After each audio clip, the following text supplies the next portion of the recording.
So the date today is 26th of November 2023 and the time is 13:46. My name's Justin O'Sullivan, I'm a detective constable. I usually work out of Bromley, but I'm at Sutton Police Station today. The other officer present is? Detective Constable Rachel Hamper. Lovely. And I'm interviewing, can you just say your full name please? RANJEET, Rao. Thank you. And your solicitor is also present? My name is Rao, his legal representative from Morgan Haas Solicitors. Thank you.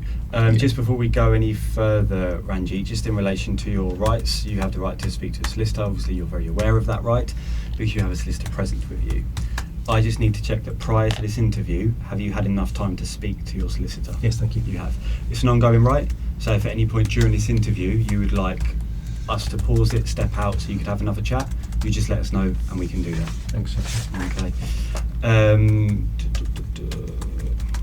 So, RANJEET, you were arrested yesterday at Whitehall for a Section 5 racially aggravated public order offence and a Section 18 Public Order Act offence for displaying written materials which could be are abusive or insulting with the intention to stir up racial hatred. That's what you're arrested on suspicion of.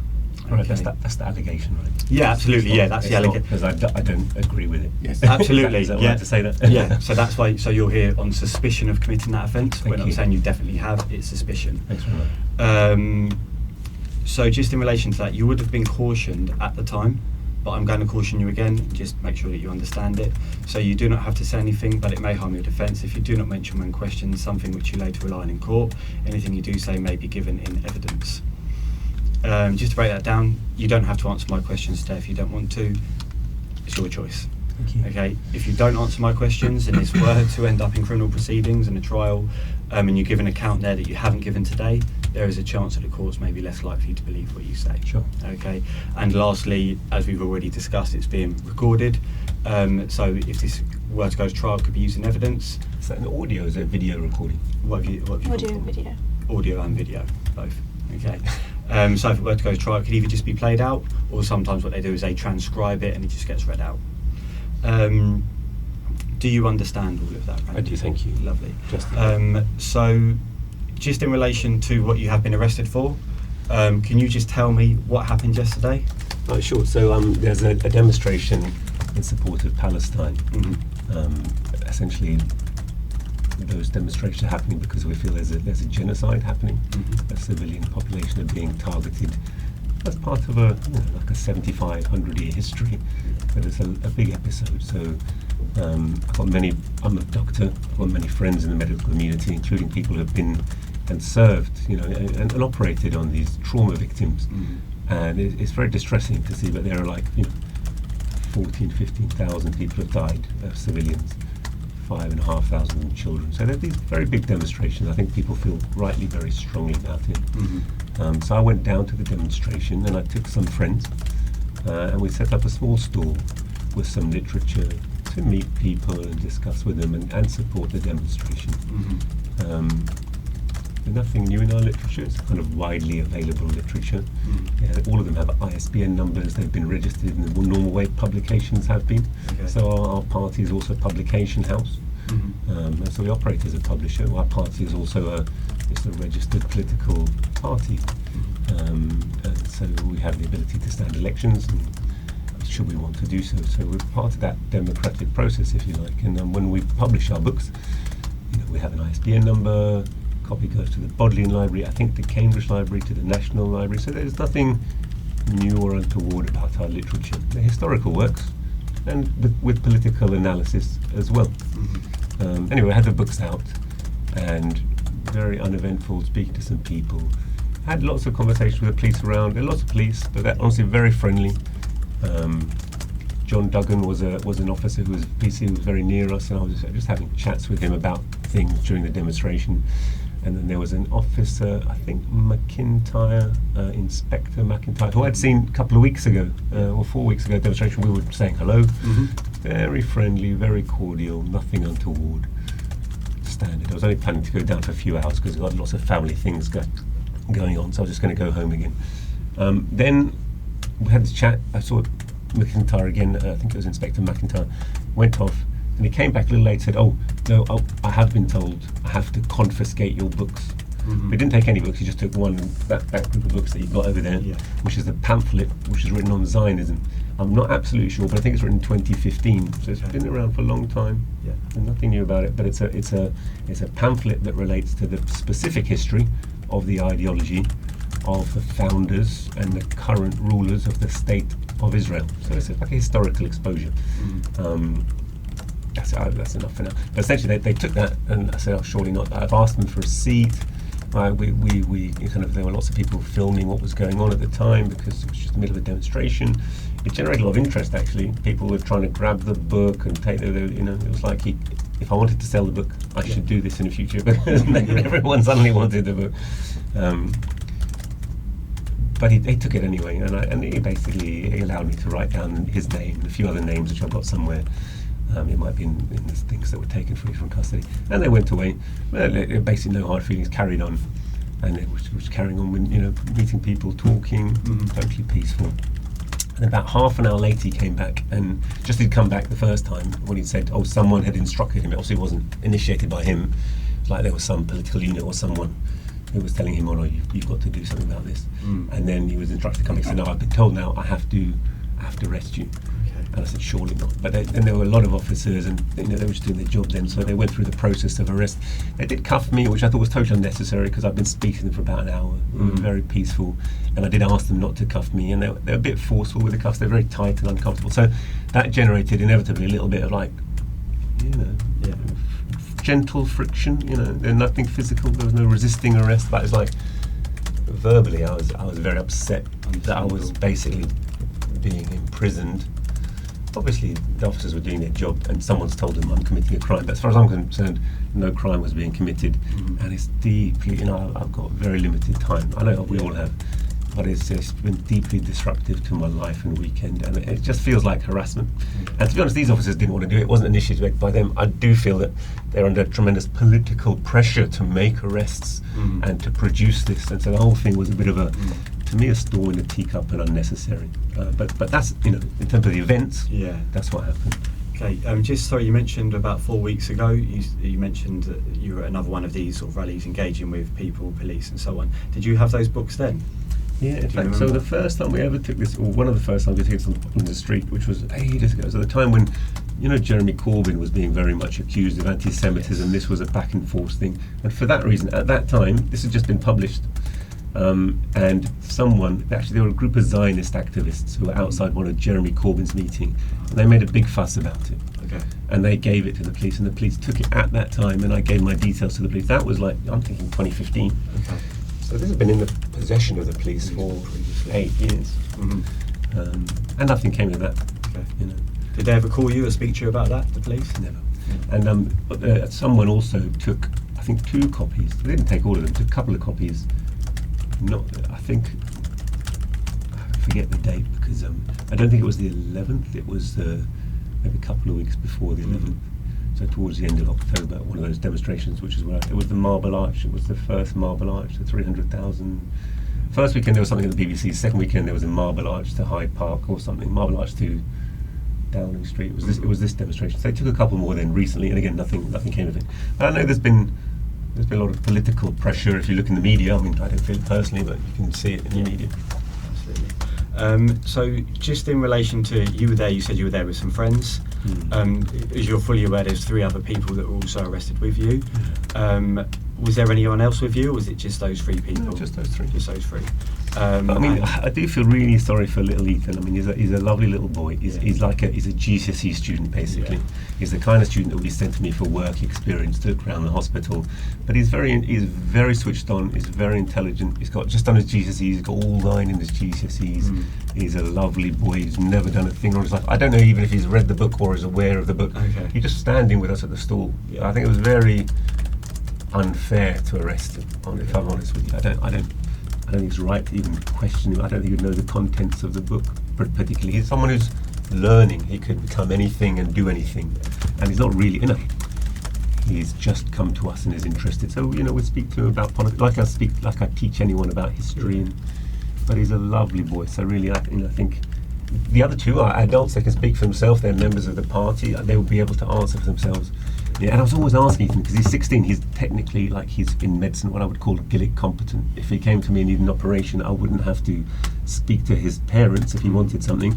I've always asked him, do you need me to speak to your parents? Do you want me to speak to your parents to let them know where you are? But like, I'm a doctor, my wife's a doctor, he wants to become a doctor, he's a bright kid, he hangs out with my kids. So he comes and he'll hang out sometimes with the family and my son, even when I'm not there. So he's kind of become like a family friend, but I don't actually know his parents. So I feel terrible for him that he's having to drag his parents to the police station.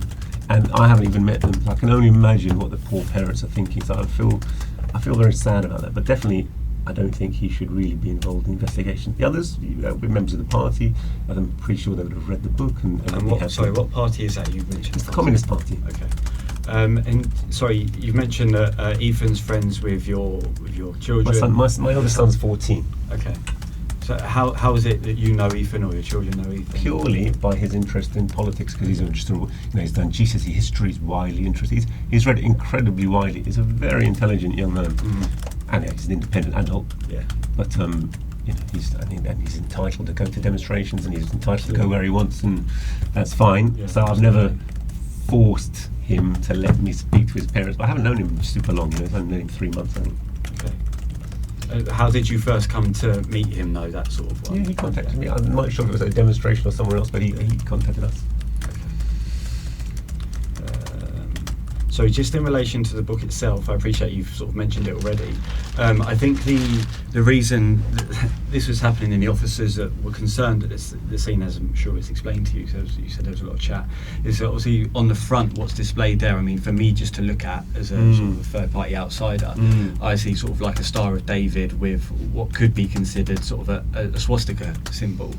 Am I right in saying that, or am I wrong? Well, I mean, the symbol is just like it's a meme, isn't it? So it's a way of reflecting what's within the cover of the book. I mean, the book speaks for itself, and it's a history book. Yes. It's a history book of Zionism as an ideology, which is like the founding ideology, if you like, of the people who founded the State of Israel, with collaboration of the British, after the British assumed the mandate of Palestine. So it's that history of that ideology. How did this state come to be there? How did this conflict happen? Because always the problem with the press is, they show you this one incident and no one can make sense of it. It just looks like a violent mess. But to understand anything, like a story, like you're taking a story from me today, you have to understand the context and what's happening. So this is a historical context of what the Zionists who founded Israel believed and what they did. And actually it's written mainly by Jewish scholars, Jewish authors, and a lot of it is actually Israeli court documents, because these things have been subjects of controversy within Israel itself. And it's by no means the case that all Jews are Zionists and all Zionists are not Jews. And we have rabbis who have taken this book from me and love it and give it to their congregation and their religious order. So we would be very different, because I'm atheistic. But I have been a lifelong campaigner against racism and for equality. That's where I'm coming from. And if you look at someone like Norman Finkelstein, I don't know if you've ever heard of him, but he's an American Jewish scholar and author who has always stood out against Israel. His parents were in the Holocaust. They were in Auschwitz, one of them, I think Maisonden concentration camp, the other one, and he speaks very eloquently, saying his parents would never support Israel because they would never justify what was done to them and the crime that was committed against them being used for similar crimes to be committed against others. And that's a very moral stand. So this has nothing to do with a race or a religion. It's about the physical acts and crimes that are perpetrated by a state against the defenseless and historically victimized people. So it's about justice, really. It's a strange thing. Maybe I understand people, I was born and raised in England. My mum's English. It's a kind of a middle-of-the-road English society just tends to switch off from these things. But I just through reading and education, I do have a sense of wanting to help. I do that through my work, but I do that through my social life, and I do it through my politics as well. And this is an issue that I've campaigned around for a long time.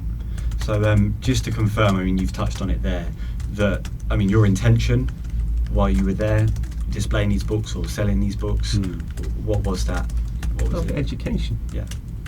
And there was no intention there, as you've already mentioned, to incite any racial hatred or religious hatred. Just the reverse. I believe passionately in equality. That is my personal belief of race, religion, gender, sex, ethnicity. You know, these things are my core beliefs. Yeah, absolutely. So just to move away from that now, and it's just in relation to some items that were seized. So police searched your address, and Been they've to my house. I was told that. I found that a little bit intrusive, I have to say. yeah, and they've seized some items. So there was a Dell laptop, a couple of hard drives. One's a Hitachi hard drive and one's a Seagate. There was also a Samsung mobile.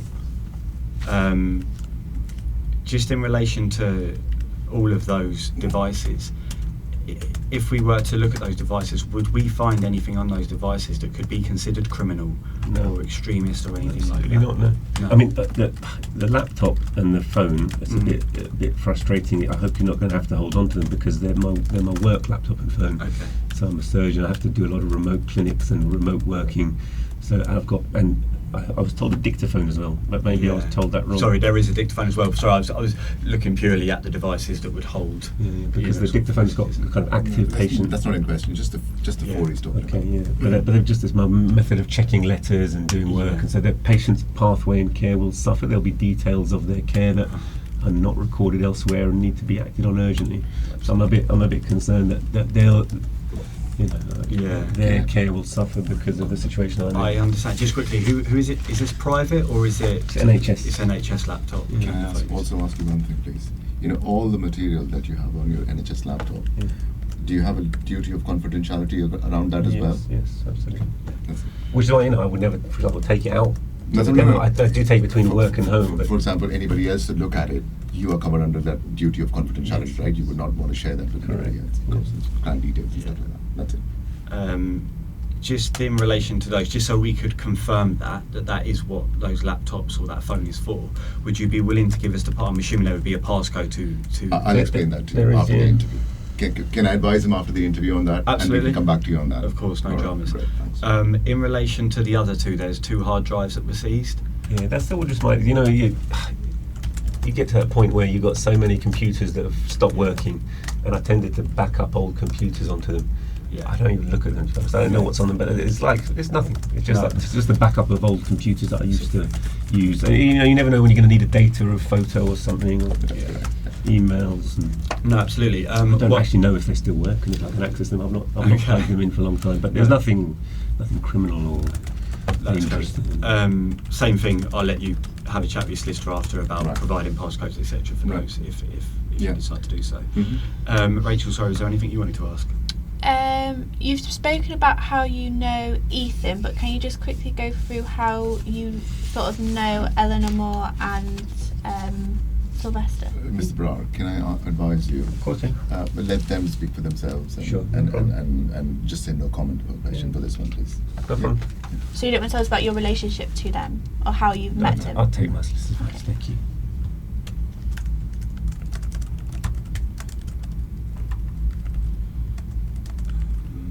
Keep Rachel, sorry. Anything else you want to ask, Rachel?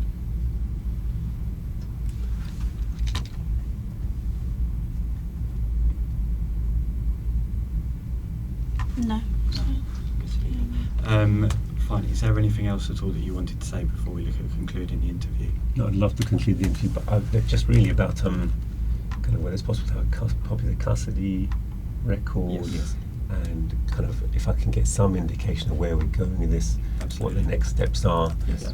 I can get back to my family and my normal life. That would Of be course. nice. There's already I've been having some chats with supervisors already, but we'll speak about that more after interview. Yeah, we'll explain this to you after the interview. Yeah. Now, Raj. So we'll conclude the interview there then. The time is 14:06.